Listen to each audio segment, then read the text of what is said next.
This is AntiTube. In this video, I'm going to show you how to clean the covers on a Singer Model 403A, and I'm going to show you the way that I do it. I especially want to show you the way that I clean these bottom cover, bottom plate, oil pan, drip pan from the bottom of a vintage Singer machine. This one is in pretty decent condition, and it doesn't smell too bad, and it doesn't have too much grease or oil on it. Some of them can be quite nasty, and that's why I was happy to discover how well these will clean up using a product called Krud Kutter. Now, many of you know I clean the whole machine with this. And I take the whole machine or the body and take it right into the shower and clean it with this original Krud Kutter cleaner and degreaser. This is made by Rust-Oleum, and they make a lot of different versions of Krud Kutter. And this is the only one I've used from them, the original cleaner and degreaser. They make some more specialized one. It's non-toxic, biodegradable, and earth-friendly, and those kind of nice things. And it cleans greasy stuff very, very well, in my opinion. So the way I use it is I mix it in a spray bottle, and I just kind of eyeball it. They have ounces here, and this is a mixture of somewhere between 15 and 20%.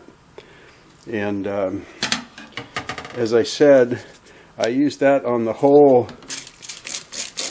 machine, and I do want to make you aware that it can dull paint. It can kind of take the shine off of paint. So on painted surfaces, I don't want to leave it on there very long. You know, spray it, wipe it, rinse it, kind of thing like that. The other thing I'm going to be cleaning is the arm cover, or the top cover of the 403. And I'm going to be cleaning the nose cover, or the end cover. And I'm also going to be cleaning this little brown spool pin felt. I'm always happy to find these original ones, because I've been unable to find any felt of this quality when I buy new ones. And I've had some pretty rank ones of these, dirty, dusty smell, you know, cigarette smell, but they clean up beautifully with the dish soap, laundry detergent soap, or even this Krud Kutter. So I'm happy to find that, and I'll show you that. It takes about 30 seconds to clean that.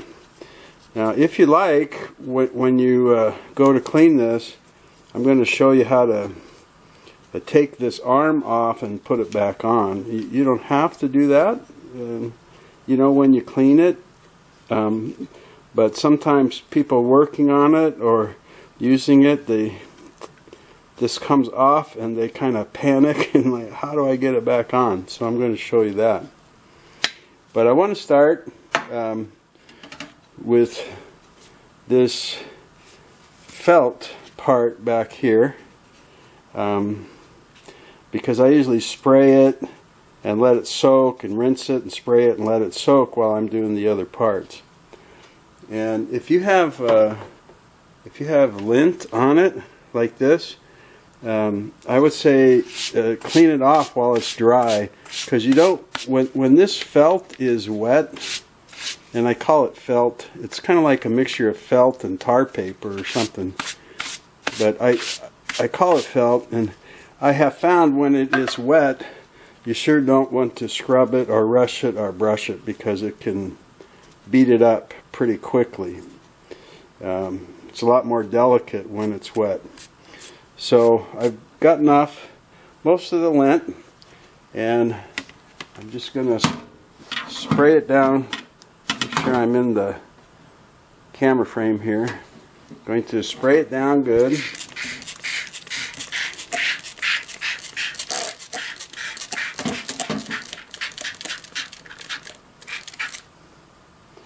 with this, and going to flatten it up now and spray it a little bit more.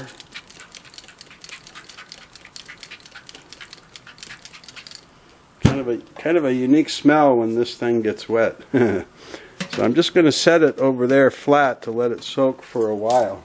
Okay. Yeah, start my water running here a little bit, and I'm going to just quickly spray that felt and give it a few good squeezes, and then rinse it.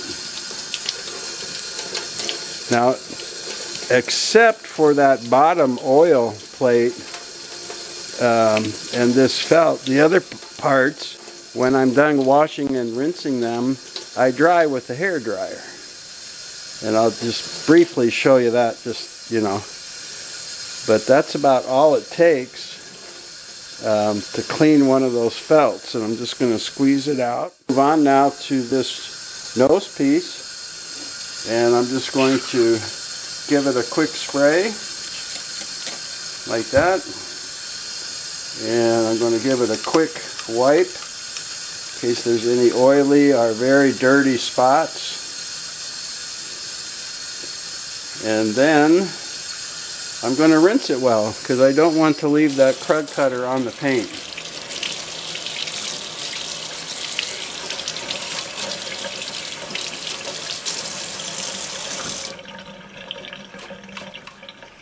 I'm just going to put this to the side for a moment. And then let's look at this top arm cover. Okay. And you know that this lifts up or flips up so you can get to your fashion disc for changing. And you get, you know, grease and dirt and stuff on it. If you still have them in these 4, 1, 2, 3, 4, and those 4 little oiling ports, you'll see like a little drip funnel. And the ones in this model are like little pieces of plastic or something. And it's just to help, you put the oil in there and it slows it down and makes it drip off the little point. And it's not really a funnel, it's just a pointed thing. So it just slows the oil down a little bit and gets it to drip right in the right place on the machine. Some machines, they have little felts or wicks in there, and you'll feel them. They'll be soft. Now they might be hard from dried oil, but they'll be a little bit flexible, where these are hard, these are plastic. So if you have the felts or the wicks in there, you can still clean them with Krud Kutter. Just be aware of it. You know, you can wash them and dry them, and just be aware that they're there. Some people push them out and try and clean them that way, and I never had much luck with that. So the ones that have a felt or wick in there, I just clean it in place, I guess. Now, if you want to take this off, you open it up and you just keep turning it back, and it's going to come off just like that. Okay. And after I clean and dry this, well, let me show you now. I'll just show you now. When you go to put it back on, you hold it flat like this, and these 2 little ears, one on each side, you push right into that spring clip. Okay, but you have to do it when it's flat like this. You try and do it in the camera here so you'll see what I'm talking about. There's the one. There's the other. So the arms up here have to line up with the slots, right? And then you're going to push it all the way in, and there you go. Okay. So I like to take, since it's so easy to put on and off, I like to take it off to clean it. And then here is how I clean it. I'm just going to, you see a lot of oil and stuff thrown up here. So I'm just going to spray that up here and wipe with my old beat up kitchen nylon scrubby thing. You can use a brush too if you have a, you know, like a nylon brush, and you want to get in there with that, because that can get in some nooks and crannies where the sponge does not, you know.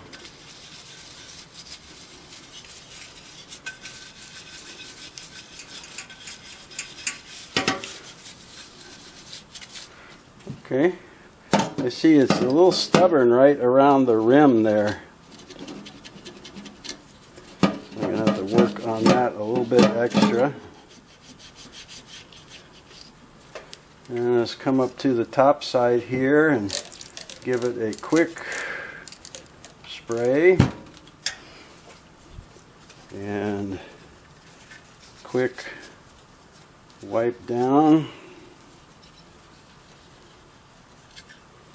And then I'm just going to give a little squirt in each one of those 4 oil ports. So if there's dried up, dusty, dried up, hard oil in there, that'll help get rid of it.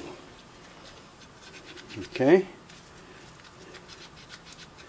And then I'm going to wash this off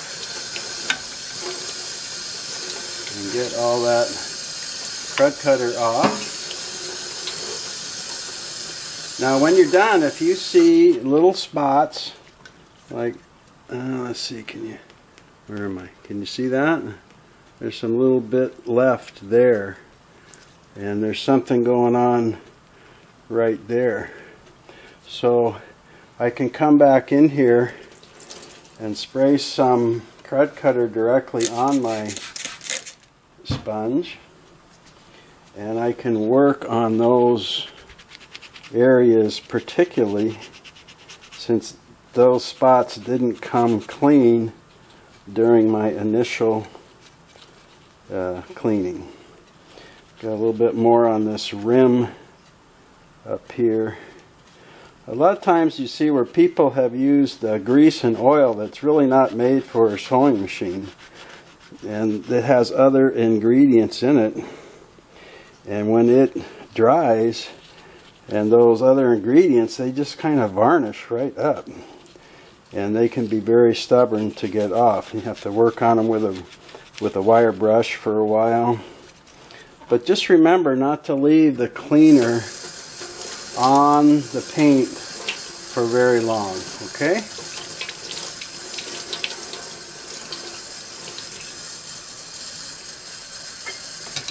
Then I'm going to do the same thing with the little lift up cover.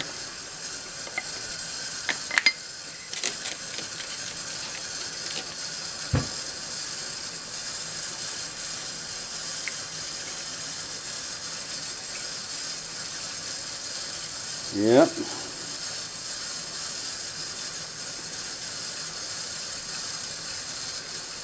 The nice thing is getting all this surface stuff off. If you have a machine that smells greasy, oily, smoky, like a house with pets, let's say, or something like that, it's been stored in a garage, a basement, or attic, not only does it get the surface dirt and the grease off, but it gets rid of all those weird smells. Okay, let's go back to this bottom plate now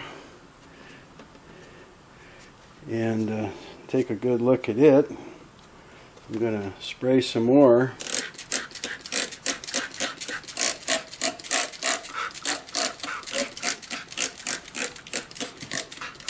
Now, like I said, this one wasn't too bad. I've sprayed these and you'll just see dark brown water coming out as it flushes the oil. You can see that happening here a little bit. Not too bad. Let's take a look at this. I think I'll just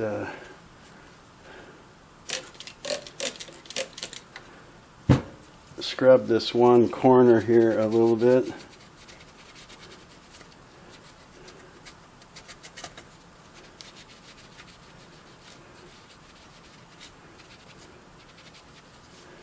And then I'm going to go ahead and spray the back now. And you can see that stuff I'm getting off there. Just go ahead and spray it and lightly wipe it down. Now I'm going to start rinsing it.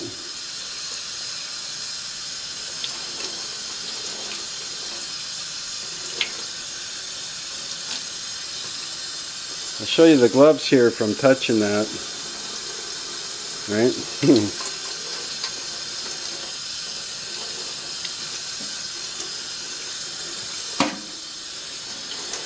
So it's not uncommon that I would do this, spray, let it sit, rinse it. I'm going to spray it again and let it sit again. Sometimes I've had to do that 3-4 times because it's so gunky. It's got so much old oil and stuff in there that it just keeps coming out. Now one time I used about a 50% solution on there thinking, hey, this will do it faster. And it cleaned it, but it changed the color of that from dark brown to kind of medium brown. So I think it washed out, I don't know, the dye or some of the fibers, I don't know. So I usually just stick with about a 15 to 25% solution. Now I'm going to reset up here. Now I mentioned to you that I dry these parts with a hair dryer. I usually just use a low air and a medium heat. I do this on metal parts. I wash all the small parts, or most of the small parts, like the bars and the needle bar and the tension unit and things like that I take off the machine. I wash them with Krud Kutter like this, and I like to dry them right away, those unpainted things, so I don't get rust. Then I even put a light coat of oil, like on a needle bar and a bobbin case, things like that, to prevent any rust, because it might be a few days before I get back to putting the machine together. So just very shortly, watch your ears, I'm gonna show you, you just dry it, right?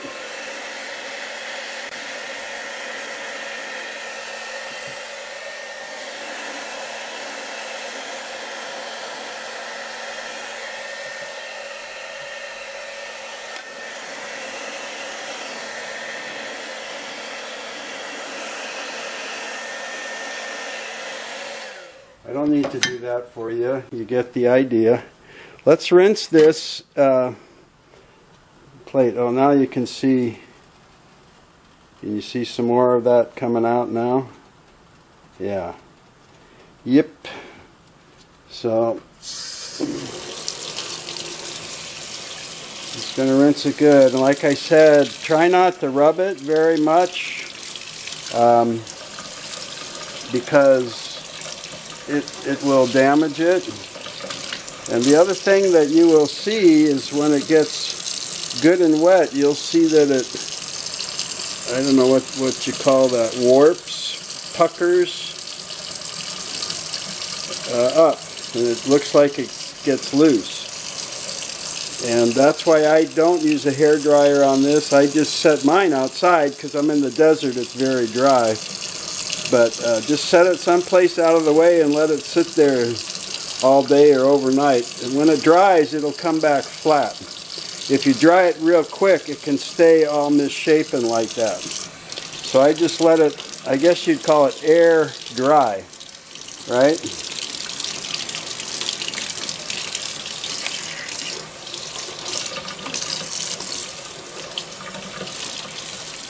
And I've had machines where this is this is already loose, and cleaning it, it can come clean off. So I'll just go ahead and clean everything, and when it's dry, I'll put it back on with a craft glue like E6000 or something like that. You just glue it back on. So I'll let this drip dry. You know, then usually I would dry all my parts with the hair dryer, right, and get those back on my workbench and stuff, and then come in, and this is kind of drained pretty good, and I'll just set it flat outside. I'll just take it outside and lay it flat someplace and let it dry naturally like that, and it'll come down nice and flat again. And if I do have spool pins, I take them outside also. I don't dry them with the hair dryer. Like I usually have one, I'll set it there. If I have another one, I'll set it over here, and, you know, or just set it on the table or wherever I'm drying it, and let them air dry naturally, and they'll get flat. Okay, so I showed you how to clean it, showed you how to clean this. I showed you how to take the flap or the flip up lid on and off if you need to do that. See how that's pushed in kind of far there. That spool pin kind of makes for a short spool pin. So I might take the end of a screwdriver and tap that and get it up.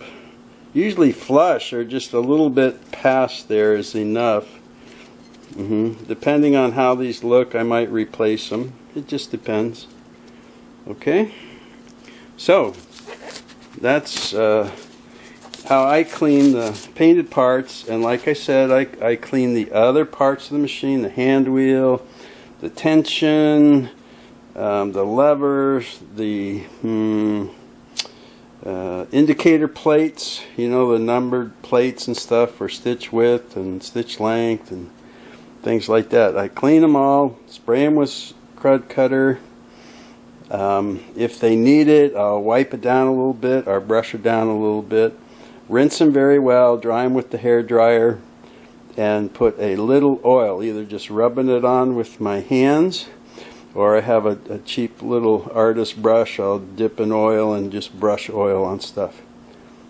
Okay, so I think that's going to cover it. My next video is going to be pre-treating the whole machine, pre-treating it on the bench, and then taking it in the shower and washing it with this Krud Kutter.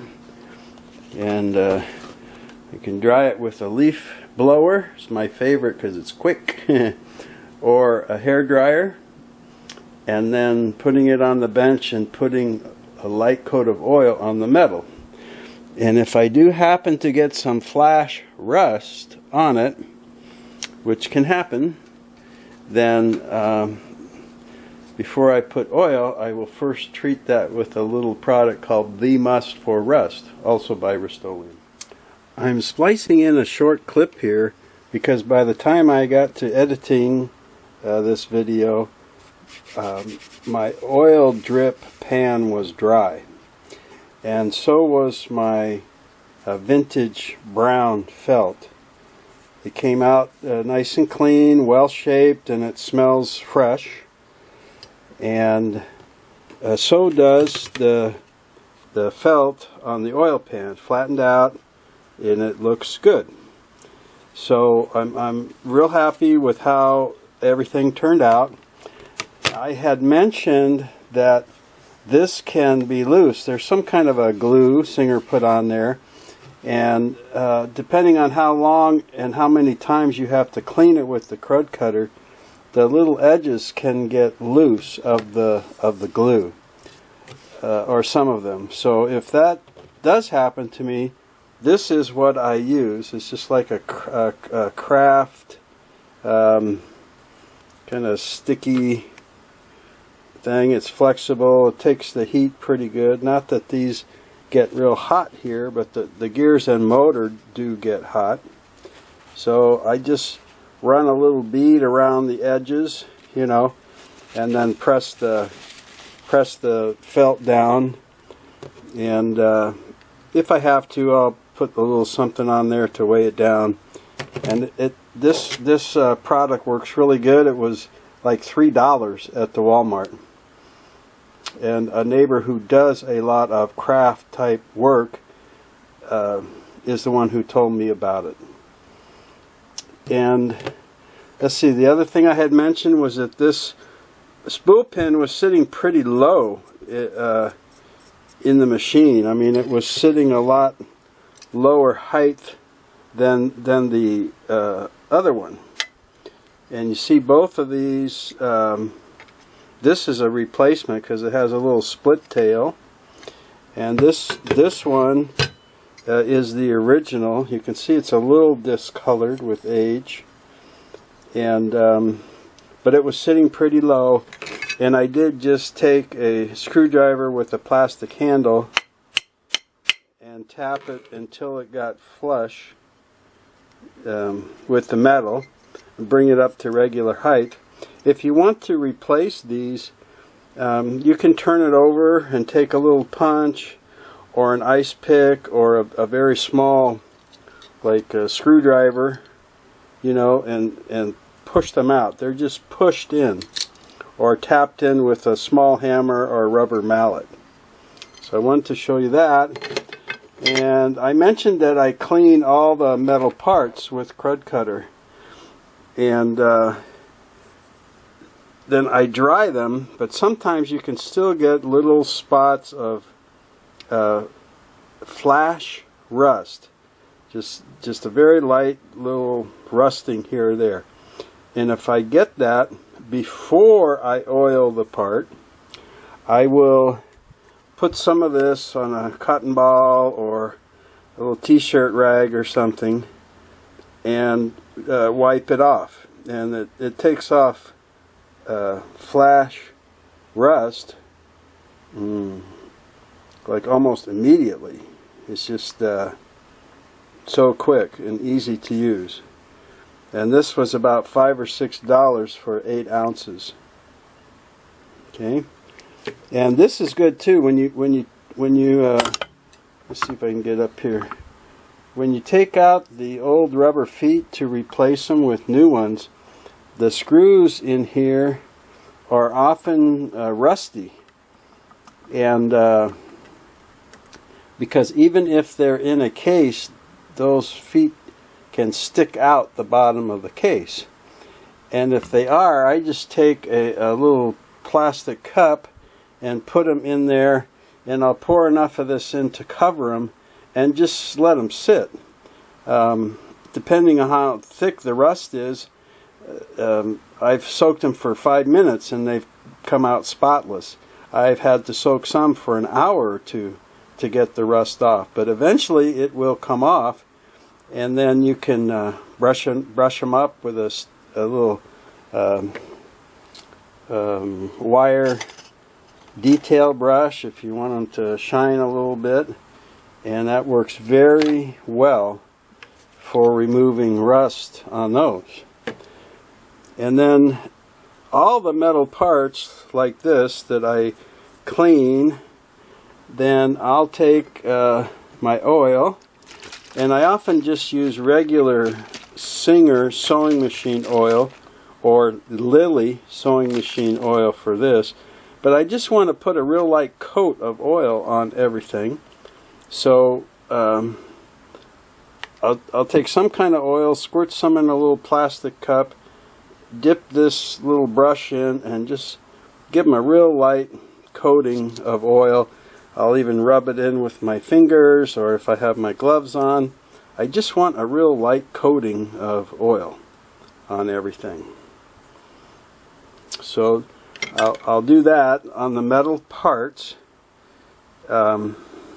Even some metal parts that look painted, like say the cover for the motor, often will get kind of discolored. When you use this Krud Kutter cleaner and degreaser, man, it strips everything off. If anything is going to get a little bit of flash rust, it's going to be after you clean it with Krud Kutter. So I wanted to kind of fill you in on that too. Thanks for tuning in, and I hope you can come back and watch Regina take a shower in my next video of this Regina Singer Model 403A Special series. Take care.